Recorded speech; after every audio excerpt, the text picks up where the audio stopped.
आप सभी को प्रणाम। सामूहिक स्वाध्याय का समय हो गया है। सभी शांतचित होकर बैठें, दोनों हाथ गोद में, नेत्र बंद। गायत्री महामंत्र हमारे साथ साथ दोहराएं। ओम भूर्भुवः स्वः तत्सवितुर्वरेण्यं भर्गो देवस्य धीमहि धियो यो नः प्रचोदयात्। हमारा युग निर्माण सत्संकल्प सज्जनों को संगठित करने, अनीति से लोहा लेने और नव सृजन की गतिविधियों में पूरी रुचि लेंगे। परम पूज्य गुरुदेव एवं वंदनीय माता जी की सूक्ष्म उपस्थिति में आज का स्वाध्याय। आज के स्वाध्याय में हम कल के ही क्रम को आगे लेंगे। कल हम देख रहे थे प्रचोदयात् मतलब प्रोत्साहन की आवश्यकता।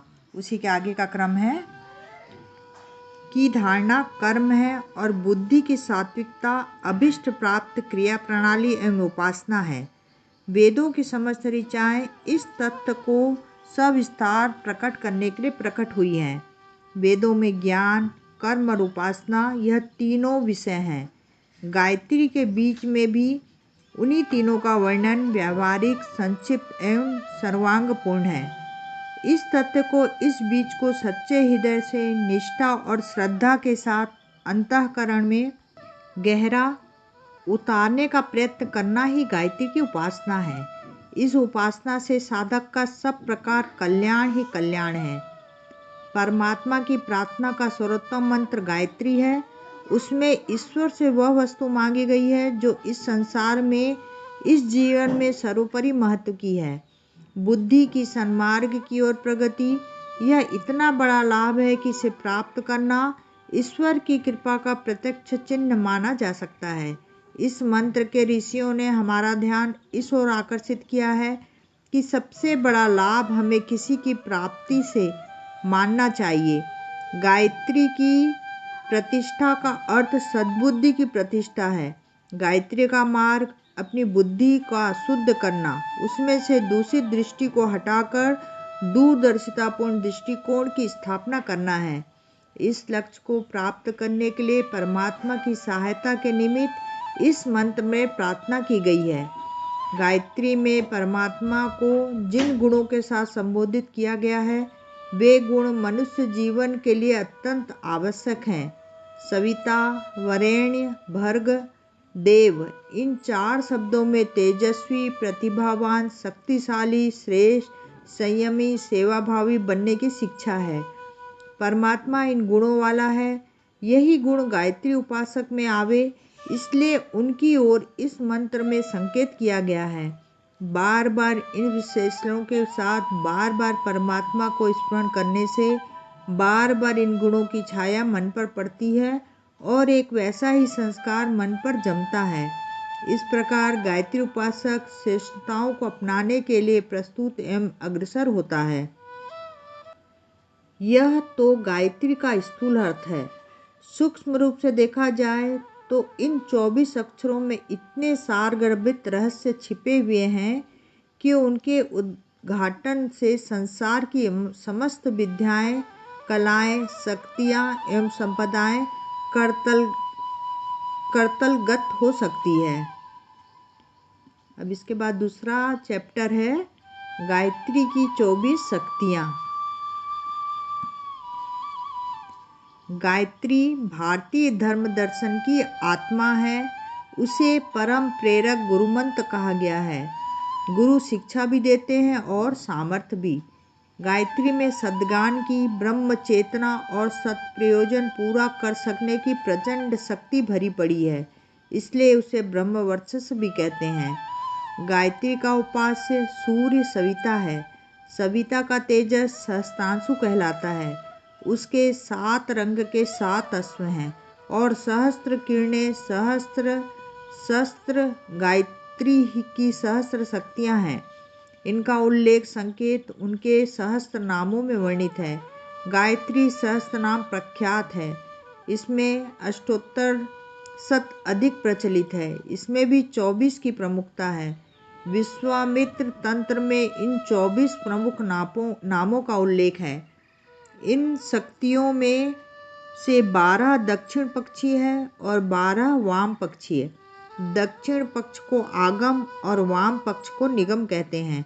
कहा गया है, गायत्री बहुनामस्ति संयुक्ता देव शक्तिभिः सर्व सिद्धुषु व्याप्ता सा इष्टा मुनिभिराहता। गायत्री के असंख्य नाम है, समस्त देव शक्तियाँ उसी से अनुप्राणित है, समस्त सिद्धियों में उसी का दर्शन होता है। महाप्रज्ञा के 24,000 नाम प्रधान है, इसमें 24 को अधिक महत्वपूर्ण माना गया है। उन 2400 नामों में से भी मात्र सहस्त्र नाम ही सर्वविदित है। सहस्त्रों में से 108 चुने जा सकते हैं। 24 अक्षरों वाली स्वर समर्थ गायत्री के 24 नाम भी ऐसे हैं जिनके सार रूप में गायत्री के वैभव विस्तार का आभास मिल जाता है। गायत्री के 24 नामों में 12 वैदिक वर्ग के हैं और 12 तांत्रिक वर्ग के। गायत्री के 24 अक्षरों में 24 देव शक्तियाँ निवास करती हैं, इसलिए उन्हें उनके अनुरूप की ही पूजा अर्चा की जाती है। आदि शक्ति, पहला आद्य शक्ति, दूसरा ब्राह्मी, तीसरा वैष्णवी, चौथा सांभवी, पांचवा वेद माता, छठवां देव माता, सातवां विश्व माता, आठवां ऋतंभरा, नौवां मंदाकिनी, 10वां अजपा, 11वां रिद्धि, 12वां सिद्धि। इन 12 को वैदिकी कहा गया है। पहला सावित्री, दूसरा सरस्वती, तीसरा लक्ष्मी, चौथा दुर्गा, पांचवा कुंडलिनी, छठवां प्राणाग्नि, सातवां भवानी, आठवां भुवनेश्वरी, नौवां अन्नपूर्णा, 10वां महामाया, 11 पश्विनी और 12 त्रिपुरा। इन 12 को तांत्रिकी कहा गया है। 12 ज्ञान पक्ष की, 12 विज्ञान पक्ष की शक्तियों के मिलन से 24 अक्षर वाला गायत्री मंत्र विनिर्मित हुआ। गायत्री ब्रह्म चेतना है, समस्त ब्रह्मांड के अंतराल में वही संव्याप्त है। जड़ जगत का समस्त संचालन उसी की प्रेरणा एवं व्यवस्था के अंतर्गत हो रहा है। अन्य प्राणियों में उसका उतना ही अंश है जिससे अपना जीवन निर्वाह सुविधापूर्वक चल सके। मनुष्य में उसकी यह विशेषता सामान्य रूप से मस्तिष्क क्षेत्र के अधिष्ठात्री बुद्धि के रूप में दृष्टिगोचर होती है। सुख सुविधाओं के जुटाने वाले साधन इसी के सहारे प्राप्त होते हैं। असामान्य रूप से यह ब्रह्म चेतना प्रज्ञा है। यह अंतःकरण की गहराई में रहती है और प्रायः प्रसुप्त स्थिति में पड़ी रहती है। पुरुषार्थी उसे प्रयत्नपूर्वक जगाते और क्रियाशील बनाते हैं। इस जागरण का प्रतिफल बहिरंग और अंतरंग में मुक्ति बनकर प्रकट होता है। बुद्धि बल से मनुष्य वैभवमान बनता है। प्रज्ञा बल से ऐश्वर्यमान वैभव का स्वरूप है। धन, बल, कौशल, यश, प्रभाव, ऐश्वर्य का रूप महान व्यक्तित्व है। इसके 5 वर्ग हैं: संत, ऋषि, महर्षि, ब्रह्म ऋषि, देवर्षि। 5 देवों का वर्गीकरण इन्हीं विशेषताओं के अनुपात से किया गया है। विभिन्न स्वरूप, विभिन्न क्षेत्रों में प्रकट होने वाले उत्कृष्टता के ये 5 स्वरूप हैं। वैभव संपन्नों को दैत्य, समृद्ध और ऐश्वर्यमान महामानव को देव उदात्त कहा गया है। आज का स्वाध्याय यहीं तक। कल इसी के आगे का क्रम लेंगे। आप सभी को पुनः प्रणाम। धन्यवाद।